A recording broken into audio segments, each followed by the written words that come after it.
almost embarrassing putting it down because it's a little personal in a way, or maybe a little too bold. Petty didn't sugarcoat. He didn't play nice for the cameras. If he thought you were overrated, he said it. And once he put you in that box, he didn't move you out. I don't know if they want to know what I have to say. They didn't want to know then. For decades, Tom Petty carried the flag for American rock. Simple songs, honest guitars, no gimmicks. But behind his laid-back drawl was a razor edge. He had no patience for players who hid behind flash or drowned their songs in noise. The wrong guitarist could wreck everything. The wrong sound could poison a band. And Petty made sure people knew when he thought a guitarist crossed that line. He didn't pull punches, he pulled the plug. Damn the Torpedoes, Wildflowers, Full Moon Fever. His music lived forever on its own terms, but woven through those records were his opinions, sharp as glass, about what killed the spirit of rock. Petty didn't just make hits, he made enemies. And when he gave his verdict, when he called you out, there was no coming back. His words stuck like scars. If you have a choice, you shouldn't go for music. He clashed with plenty, but only 5 guitarists landed on the wrong side of his truth. The ones whose sound he despised, whose style he believed betrayed the soul of rock. Here are the 5 names Tom Petty could never forgive. Number 1, Ted Nugent. Some artists divide opinions. For Tom Petty, Ted Nugent was one of them. Petty didn't hide his distaste for guitarists who turned songs into showcases for ego. Nugent, with his over-the-top stage presence and endless solos, stood for everything Petty thought cheapened rock. Where Petty fought for sincerity, Nugent leaned into spectacle, and that clash made him the perfect target for Petty's criticism. Most of the heavy metal bands, I really love the power of the music, but I don't think they do very much with it.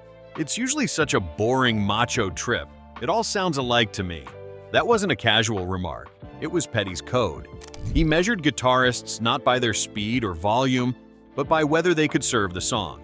Nugent's sound, built on aggression and bravado, landed outside that line. On stage, Petty asked for subtlety, moments where a single note could carry a crowd.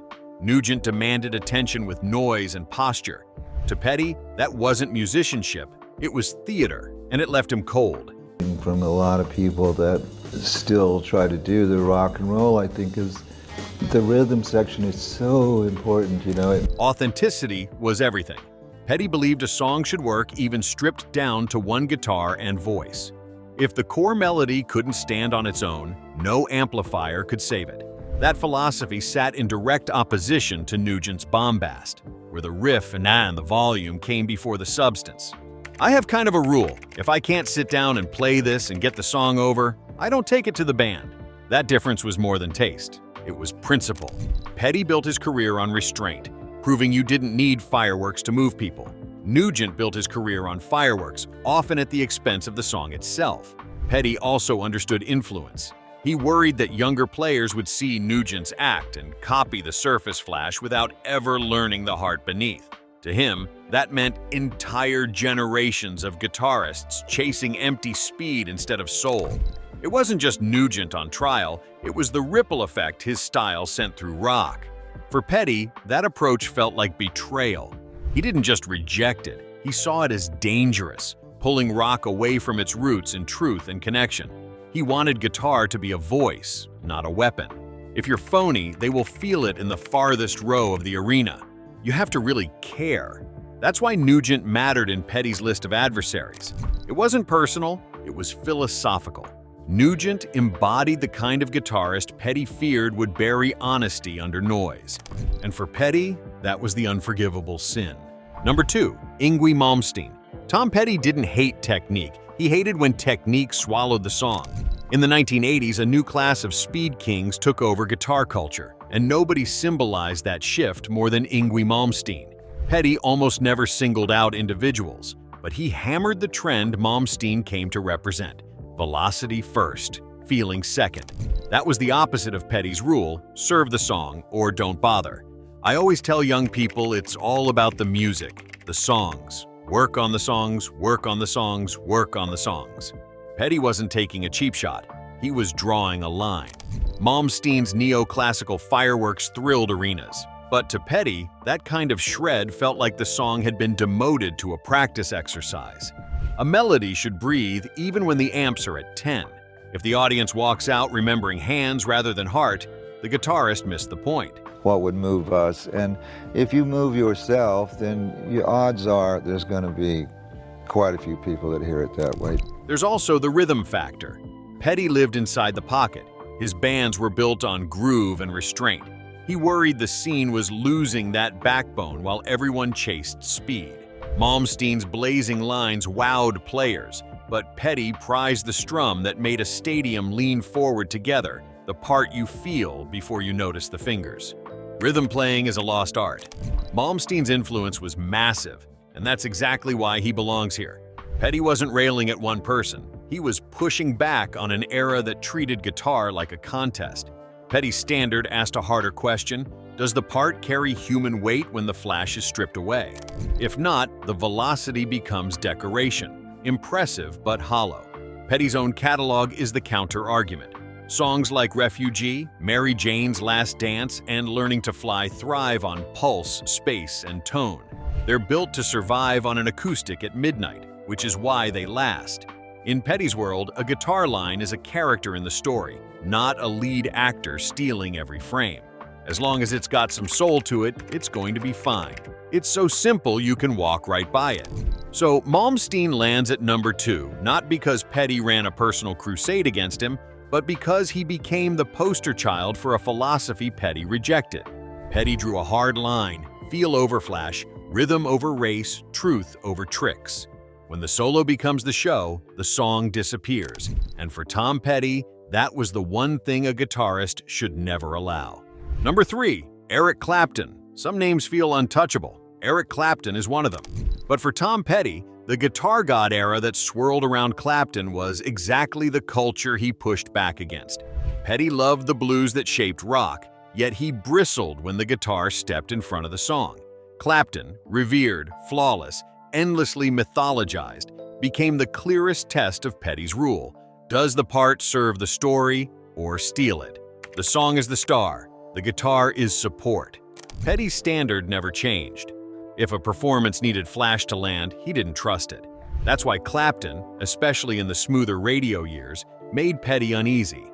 The polish felt too safe, the solos too careful, the edges sanded down. Petty wanted risk, grit, breath, the kind of line that sounds like a human voice, not a trophy moment. That's where their worlds split. Music that we felt was honest, and that it was a fairly timeless quality to it. We never really wanted to sound like we were on a particular bandwagon. There's irony here. Petty respected Clapton's roots, and they crossed paths more than once, on stages celebrating Dylan and again at the concert for George, where Clapton led and Petty delivered with quiet authority. The tension wasn't personal, it was philosophical. Petty didn't want worship, he wanted weight. If a solo didn't deepen the truth of the lyric, it didn't matter how clean the bends were. If I can't feel it on an acoustic, I don't trust it through a wall of amps. Clapton's touch is legendary, but to Petty, the Guitar Hero spotlight created copycats who chased tone before they learned feel. He watched crowds cheer for precision, while the heartbeat of the song, groove, space, dynamics, slipped away. Petty believed restraint is a higher skill than speed. He wanted notes that arrive late on purpose and make the room hold its breath. And he had proof. Petty built hits on the pocket: Refugee, Breakdown, Learning to Fly, parts so simple they survive on one guitar and a voice. That's not minimalism, that's discipline. It's also why the Clapton mythology made him wary. Idols invite imitation, and imitation invites empty playing. Petty fought that drift his entire career. Honesty travels farther than volume. So Clapton's place here isn't about a feud. It's about what his legend represented at its most polished, the shift from song first to solo first. Petty never stopped arguing for the opposite. Keep the melody in front. Keep the rhythm alive. Keep the guitar humble enough to tell the truth. Because once the performance becomes a mirror for the player, the audience disappears, and that, for Tom Petty, was the line you never cross. Number 4. Jimmy Page. There are guitar legends, and then there's the myth, double neck, dragon suit, spotlight forever. Jimmy Page didn't invent the guitar hero aura, but he turned it into a stadium language. For Tom Petty, that era's excess, the worship, the solos that swallowed the verses, was exactly what he pushed against his whole career. Petty admired Page's power, but he distrusted the spectacle that followed in his wake. The melody defines the song. Petty wasn't sniping at Page's skill. He was calling out a mindset where the guitar becomes the headline and the song becomes an afterthought. Zeppelin's Thunder made generations chase volume and spectacle. Petty chased the opposite: pulse, pocket, and a part you can hum on the way home. This is about a journey. You know, it's about a long musical journey. He measured everything by feel. If a song didn't survive on one guitar and a voice, he didn't trust studio thunder to save it. That made the arena hero template: lengthy breaks, scripted crescendos, solos as showpieces, feel like theater. Petty wanted lines that sounded like a human speaking, not a monument being unveiled. To him, grandeur without grit was just another mask. I think the worst thing that can happen to a band is when they start making too many rules. The difference is philosophy. Page's legend helped crown the idea of the guitarist as sorcerer. Petty kept dragging the instrument back to the rhythm section, back to the heartbeat. He believed the real miracle wasn't pyrotechnics, but momentum, the strum that makes a crowd lean forward together because the groove refuses to let them sit back. Petty's rulebook was short: protect feel, protect space, protect the lyric. Petty respected the blues roots Page drew from. What he rejected were the copycats in the culture, players chasing posture instead of pocket, riffs built for the spotlight instead of the story. His catalog is the counterpunch: Refugee, Breakdown, Learning to Fly. Songs that breathe on an acoustic at midnight, then bloom when the band enters. That endurance is the point. When the solo becomes the show, the song disappears. And for Petty, that was the ultimate mistake. No need for ego. We worked hard on the songs, and we wanted to have fun. This isn't a personal takedown. It's the line he drew: keep the melody in front, keep the rhythm alive, keep the guitar humble enough to tell the truth. And after drawing it, he never stepped over it, even when standing next to legends who built their names on stepping past it. Number 5, Ritchie Blackmore. Some guitarists turned rock into theater.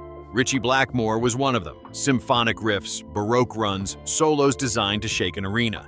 To Tom Petty, that kind of spectacle was a line you don't cross. He didn't reject power. He rejected power that pushed the song off the stage. Music is probably the only real magic I have encountered in my life. That line explains Petty's filter. If the magic isn't felt by the crowd, the technique doesn't matter. Blackmore's influence, Deep Purple's Highway Star, Rainbow's neoclassical flights, helped launch a generation of players who treated guitar like sport. Petty heard the cost: when the solo becomes the destination, the lyric gets left behind. He wanted songs that breathe at coffeehouse volume and still land at stadium volume. Sometimes the song can come so fast that you're suspicious of where it came from. Petty's writing process was built on the acoustic test. If a tune couldn't hold up as voice and guitar, he wouldn't dress it in amplifiers. Blackmore's world often rewarded the opposite: architecture that depends on light and thunder. Petty respected the craft, but distrusted any arrangement that collapsed when the power dropped. That's why Blackmore belongs here, not as a villain, but as the emblem of a philosophy Petty pushed against. Do something you really like, and hopefully it pays the rent. That's Petty telling you the motive should be love, not showmanship. He believed rhythm and feel outrank gymnastics. Blackmore's legacy inspired legions to chase speed. Petty kept pointing back to the pocket. The part that moves a crowd isn't the fastest, it's the truest. Petty's catalog proves it: American Girl, The Waiting, Learning to Fly. Lines anyone can play, but no one can forget. He also knew simplicity isn't easy. It takes restraint to leave space, to let the snare breathe, to hit one note and make it mean something. Petty called that the higher art. Notes that sound like a person talking, not a monument being unveiled. When you strip his songs down, they still stand. That endurance is the point. You never slow down, you never grow old. A lyric, sure, but also a mission statement: keep the spirit alive. For Petty, that meant choosing soul over spectacle every time. Blackmore's era chased the other road, and that's why he closes this list. because he represents the moment rock split in two directions. Petty chose the path where the guitar tells the truth, the rhythm carries the room, and the song remains the star. Tom Petty didn't shout his opinions. He didn't dress them up. He just said what he felt and left no room for second guessing. Some guitarists earned his respect. These five didn't. They had the chops, but not the heart. They had the speed, but not the soul. And for Petty, that was the one thing you couldn't fake. Once you lost that authenticity with him, there was no second chance. You weren't just ignored, you were erased. And in a business built on image, that kind of honesty cut sharper than any review. He didn't blacklist for drama. He blacklisted to protect the music and to guard the spirit of rock he swore by. So, who else do you think would have landed on Petty's silent blacklist? Or maybe should have? Drop your guesses in the comments. And if you want first access to more raw Hollywood and rock stories, like, subscribe, and join the channel for member-only deep dives. Because in Tom Petty's world, perfection didn't get you remembered. Truth did, always.